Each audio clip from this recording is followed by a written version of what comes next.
one of the things I always remember about Srila Prabhupada in the early days was how it was like a family. You know, Prabhupada used to get in the van with us.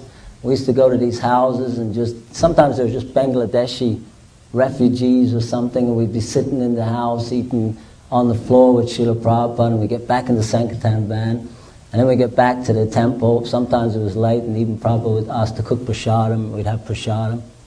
And I always remember also that Srila Prabhupada was always so eager to preach, even when he was sick, even when he was ill. Nothing seemed to stop him. I remember one time where we hadn't arranged any programs because Prabhupada was ill.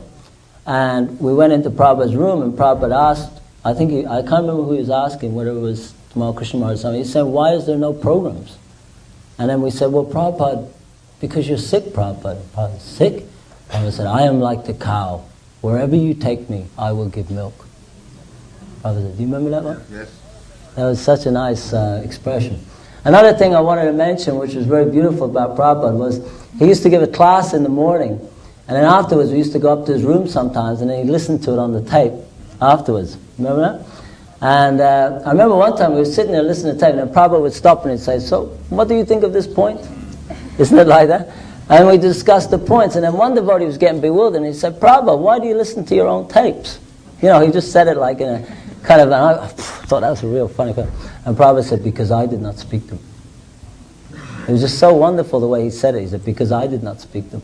Do you remember that, Mara? And I always thought that was an incredible thing. Another thing in relationship to Radha London Shwara was when Prabhupada would come and greet the deities when he first arrived, there was always some transcendental mellow going on.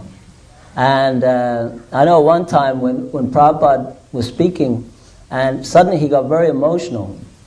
And Prabhupada, like that, he said, I have captured Krishna.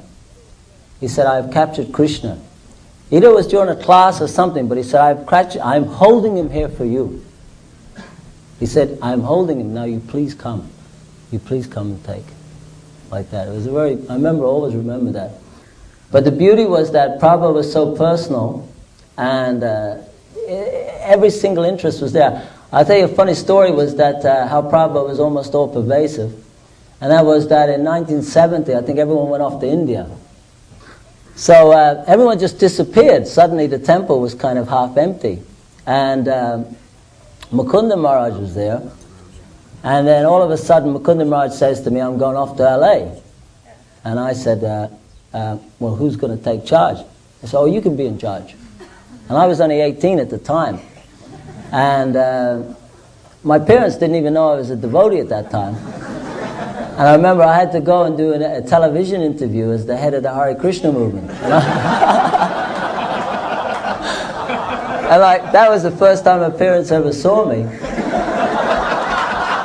I was shaved up and I was the head of the Hare Krishna movement.